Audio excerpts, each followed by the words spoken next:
ጌታ ጸጋና ሰላም ይብዛላችሁ። እኛ ቤተክርስቲያን ላይ አይታችሁ ከሆነ መርጌታ ኤርሚያስ ከ12 ዓመት በላይ ተምሯል። አቋቋም ብቻ አጠቃላይ ወደ 17 ዓመት ተምሯል። እንግዲህ አስቡ። መርጌታ ዳዊትን ቢጠይቁ ከዛ በላይ ነው። እኔም ከዛ በላይ መርጌታ ጽጌ ከዛ በላይ ግን ክርስትናን አስተምረውናል። በፍጹም ንባብ አስተምረውናል። አዎ ቅኔ አስተምረውናል። አዎ ድጓ፣ ዜማ እያንዳንዳችን በምንችለው ልክ ሄደን ተምረናል። ስለዚህ ክርስትና አልተማርንም። የዜማ ምሁራን እንጂ ቤተክርስቲያናችን ላይ ያሉ የሃይማኖት ምሁራን የሉ። የድጓ መምህራን አሉ። ድጓቸው ነው እያየነው እኮ ያለነው። አሁን ዚቁን ነው እያየን ያለነው። ምን አይነት ተፋልሶ እንዳለው የክርስቶስን ወስዶ ለጊዮርጊስ መስጠት ከባድ አይደለም። እኛ ቤተክርስቲያን መርጌታ ዳዊት ቅድም ያለውን አርሰም የዛሬ 10 ዓመት ገደማ ነው ገና ወንጌልን የተማርኩት አለ። የኔ 2097 ዓመተ ምህረት ነው ወንጌል የገባኝ። ሲገባኝ በወልድ የሚያምን የዘላለም ሕይወት አለው ሲለኝ አረፍኩ። ከዛ በፊት ምንድነው ወንጌልን ብትማር እንኳን ንባብ ነው፣ አንበብ መሄድ ነው።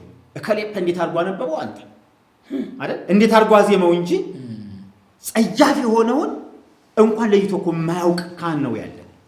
ስለዚህ እኔ ደግሞ የምናገረው ዜማውን ለማረም ከመሞከር በፊት ዘሩን ለማረም ከመሞከር በፊት ብፁዕ አቡነ ማትያስ እንዳሉት መጻሕፍቶችን ለማረም ከመሞከር በፊት የመጀመሪያ ያለ አንድምታ መጽሐፍ ቅዱስን አባቶቻችን ሊቃውንቱ ያሉት መጀመሪያ እግዚአብሔር ማትያስ የሚል እኮ የቅኔ መምህር ነው ሊቀ ሊቃውንቱ ተብሎ የመጣው መጋቢያ ይላፍ ተብሎ መጋቢያ ይላፋት ለመላከ ሰላም እያለ እየተቀኘ አተመልከት እንዴ ለወታደር የሚቀኝ እኮ ቅኔውን እኮ ወደፊት ካስፈለገ ቅኔዎች እንዴት እንደሚቀኙ እናመጣላችኋለን። እንዴት አይነት ፍጡር አምልኮ እንዳለ በቅኔ በጉባኤ ቤት እንዴ ምን ለማለት ፈልጌ ነው? መጀመሪያ የሊቃውንት ጉባኤ ራሱ የሚባለው የተሰበሰቡት መምህሮቻችንን እናከብራቸዋለን። ብዙ ደክመዋል፣ ብዙ ለፍተዋል። ሃይማኖታዊ ትምህርት ግን አልተማሩ።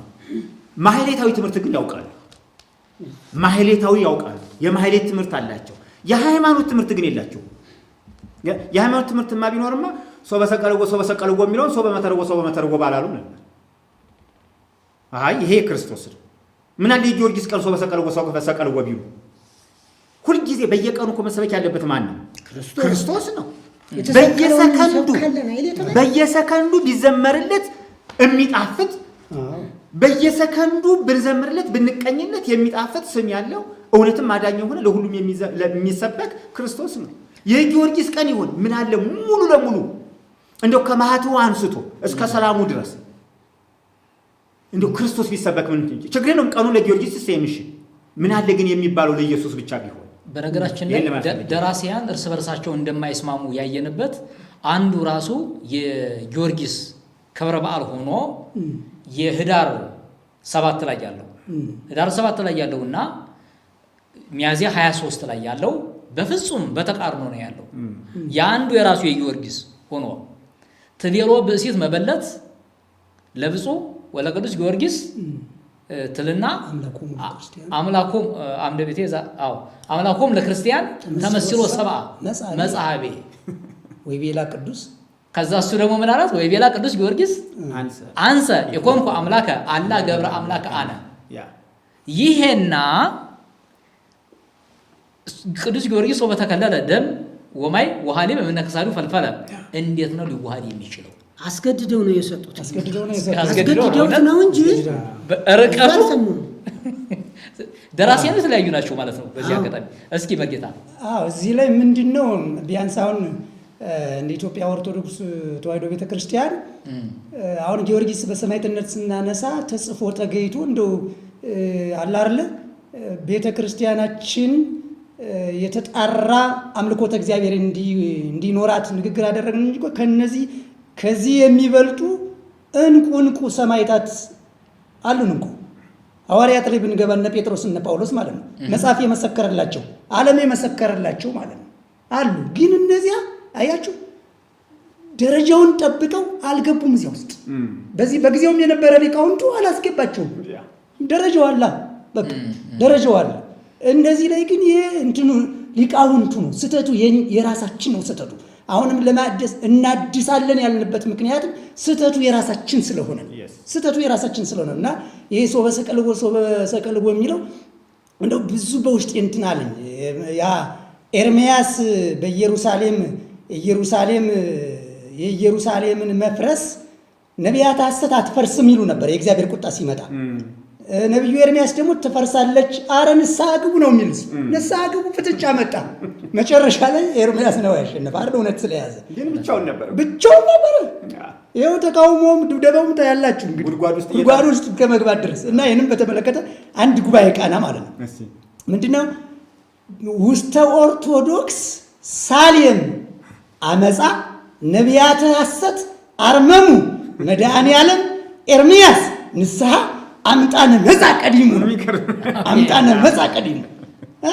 ስለዚህ ምን ወደድንም ጠላንም ተደባብቀን ማለት ነው። ተደባብቀን አይሆንም። እውነት ይውጣውን ተደባብቀን አይኖርም። እንግዲህ ያው እናንተ የምታውቁትን ወይንም እናንተ ቤተክርስቲያኗን በምታውቁበት መንገድ በደንብ አድርገን እናውቃለን። ሊቃውንቱ አሁን ለራሳችን ተመችቶ በአማረ ቤት እየኖርንና በአማረ ትዳር እየኖርን ደሞዝ እየበላን ወደድንም ጠላንም ደሞዙ የጣዖት ገንዘብ ነው። የጣዖት ገንዘብ ነው። ደሙን ከኛ ይፈልገዋል እግዚአብሔር የዚህን ሕዝብ ደም። ስለዚህ ምንም ይሁን ምን እያወቁ ከማጥፋትና ሳያውቁ ማጥፋት እግዚአብሔር ምንም ይሁን ምን ሕዝቡን የሚያድንበት የማዳኛ ምስጢር ይኖረዋል። እግዚአብሔር ሕዝቡን አይጥልም። ነገር ግን ታግሶናል። አሁንም ደግሞ ይኸው ሊቃውንትን አምጥቷል። ኑ እናንተ ደካሞች ሸክማችሁ የከበደ ሁሉ ወደ እኔ ኑ እኔም አሳርፋችኋለሁ ለነፍሳችሁም ዕረፍትን ታገኛላችሁ ብሎ የተጣራ ኢየሱስ ክርስቶስ በሕያው ቃሉ እኛ መተናል። ከመስቀሉ ስር እርፍ አድርጎናል። ስለዚህ ሁላችንንም የሚያሳርፍ ይሄ ነው። ሕዝቡንም የሚያሳርፍ ለሁሉም ለነገስታት፣ ለባለስልጣን፣ ለጳጳሱ፣ ለገዳሙ፣ ለደብሩ፣ ለጉባኤው፣ ለደቀ መዛሙርቱ ሁሉንም የሚያስችልና ወይንም ተሸክሞ መያዝ የሚችል የሚጠቀልል ምርጥ ጉባኤ ኢየሱስ ክርስቶስ ይቻላል። ሌላው የትም አያደርስም። በእውነት እንደዚህ ከመሸቀጥ የአንዱን ድርሰት ይዞ ዝም ብሎ ሸክም ተሸክሞ ዝም ብሎ ከመዞር ዝም ብሎ ድጓ አንድ አባት አሉ የድጓ መምህርና እንደዚህ ቦርጭ አወጡና ማይሌት ላይ ሲነጋገሩ የመጽሐፍ መምህሩና እሳቸው ሲነጋገሩ አንተ አንድየውን እኮ ወፈርክ እኮ ምኑ ነው እንደዚህ የሚያደርግ ምኑን እየበላ ነው እየጠጣ ነው ይሏቸዋል። አንዱ ማይሌት ላይ ማለት ነው የመጽሐፉ መምህር አይታው ወንድሜ ድጎው እኮ ነው ድጎው ነው የነፋኝ አሉት። እስከ ቆርበቱ ውጣው እንደሆነች አሁንም እንደ ትልቅ ባለስልጣን ይመስላል የመጽሐፉ መምህር ከነቁርበቱ ውጣው እንደሆነች እንደዚህ አላደረገም ማለት። አሁንም ቢሆን የፈለገ ተራራ ብናል የተለያየ ልብስ ብንለብስ የተለያየ ካባ ብንለብስ የተለያየ ቆብ ብንለብስ የተለያየ ስልጣን ብንይዝ ክርስቶስ ደሙን ያፈሰሰለት የተለያየ መስቀል ብንይዝ የወርቅ መስቀል ከዚያ ትኩረት የለውም። እግዚአብሔር ከኛ ጋር ነው ትኩረቱ። ከኛ የሚበልጥበት ወርቅ የለውም የእግዚአብሔር። ስለዚህ በክርስቶስ ማህሌት እንልመድ፣ ማህሌቱን እናድሰው። ሶበ መተርጎ ቀረ ሶበ ሰቀለው ሆነ። በቃ ይታደስ፣ ማህሌቱ ይታደስ፣ ዋዜመው ይታደስ፣ ማቱ ይታደስ፣ ቅዳሴው ይታደስ፣ ሰዓታቱ ይታደስ። ከረዥሙ ባጭሩ ነው። እኛ እንግዲህ እግዚአብሔር በገለጸልን ከኛ ይበልጥ እናንተ ላይ ደግሞ ትልቅ እንቁ ምስጢር አለ እግዚአብሔር ያስቀመጠው። ያ እንዲወጣ ነው የምንፈልግኛ እንጂ እንከብርበትን እንነግስበት አይደለም። ክርስቶስ ይክበር። አሜን። የተወደዳችሁ ተመልካቾቻችን እስካሁን ስንነጋገር የነበረው የጊዮርጊስን ማለትም የሚያዝያ ጊዮርጊስን ክብረ በዓል ነው። አሁንም እዛው ላይ ነው ያለነው። ስለዚህ አንድ ዜማ ደግሞ እንበልና እንቀጥላለን። አብራችሁን ቆዩ። ወረደ ብርሃን ሀበ መቃብሩ ለብእሴ እግዚአብሔር ወኮነ መቃብሩ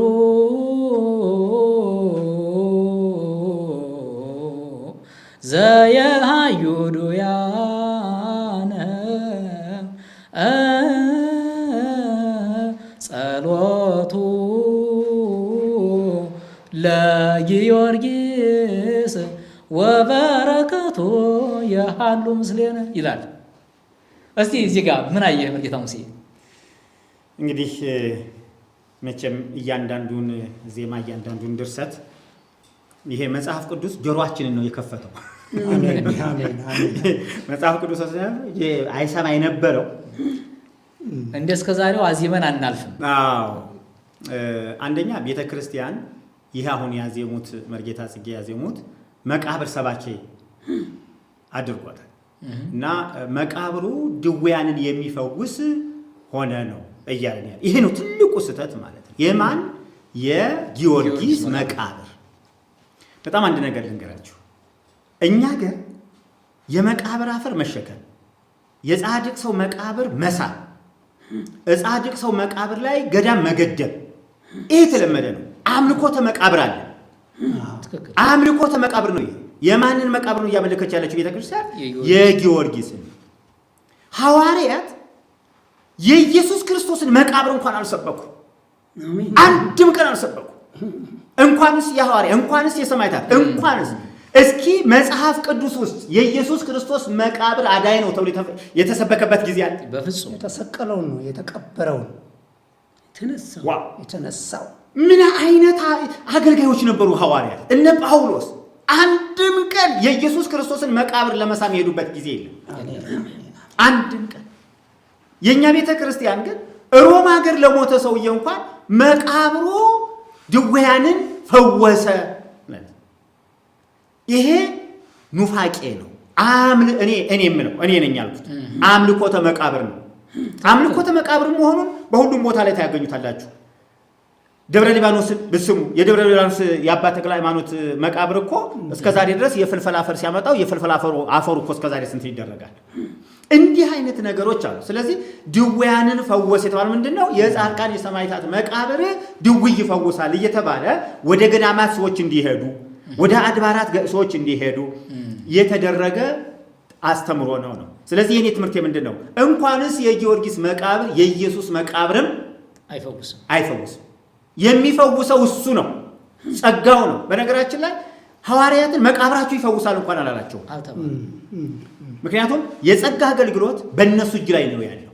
ወንጌል ሲመሰከር፣ ወንጌል ሲሰበክ ነው ምን ያለው? ፈውስ ታምራት ያለው። በስሜ አጋንንትን ታስወጣላችሁ ሲላቸው መቃብራችሁ ያስወጣል አላለ እና የመቃብር አምልኮ ነው እኔ እዚህ ጋር ያየሁት ባጭሩ።